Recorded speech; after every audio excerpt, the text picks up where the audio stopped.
Mga kananay, araw ng linggo.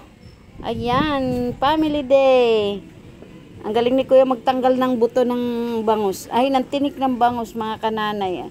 At bumili ako dyan ng 2 pirasong bangus, mga kananay. At tayo dadaingin lamang. At pupunta nga tayo dito sa bilihan. Ang galing ni Kuya. O, tingnan nyo mga kananay, o kung paano burat-ratin ni Kuya. At bumili nga ako ng panganan tuna, sasabawan natin mga kananay para masarap ang almusal. Umaga pa lang kailangan pasarapin na para sa ating pamilya. Lalo dito sa amin at kami, syempre hataw ang aming katawan, madaling araw pa lang. Ayan. Ayan, nagpakulo na nga ng tanlad, sibuyas, kamatis, ayan. Bell pepper, may bell pepper para ano daw sa health natin. Ang bell pepper, health daw. O mga kananay, ang kananay nyo, nag-health na. At syempre, yung first aid namin sa almusal, saba. Instead na, instead na pandesal, saba, mahilig akong maglaga ng saba sa umaga. Kailangan talaga may saba akong hinog.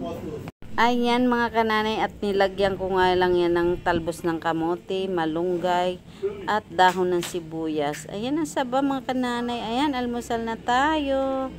Ayan. Almusal namin mag-asawa. Dito lang kami sa harapan ng kaha. Kaya maliit lang ang space namin. Dito lang kami nag-aano. At eto na nga, fast forward. Fast forward daw. Mga kananay, tanghalian tayo. Punta tayo sa tanghalian. Nagayak naman ako ng palabok. Ayan, palabok. Nagluto ako ng palabok. At aming pagsasalo-saluhan ng mga bata, ng aking mga angels. Ayan. At syempre, magpapay chicken tayo. Papay chicken tayo mga kananay. Partner dito sa palabok.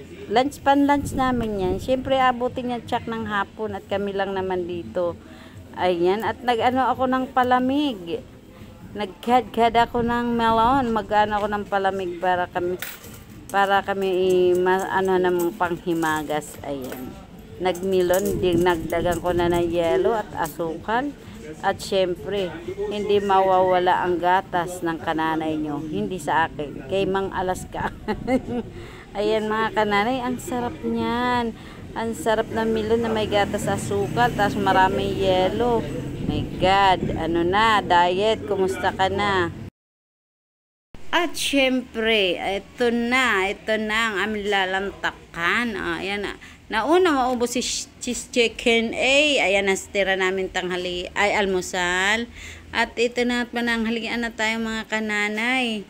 Ang sarap ng kainan, ng palabok ko, daming heg. 'Di ba? At syempre, pamilya rin lang naman ang kakain. Bakit kailangan tipirin?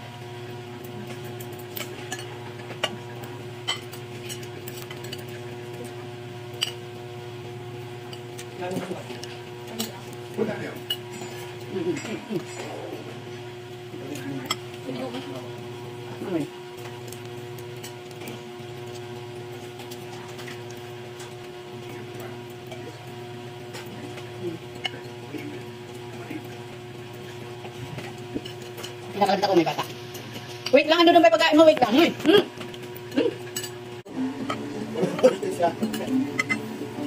Ito ko muna dito. Wala mo sabihin, pagkain natin, basta.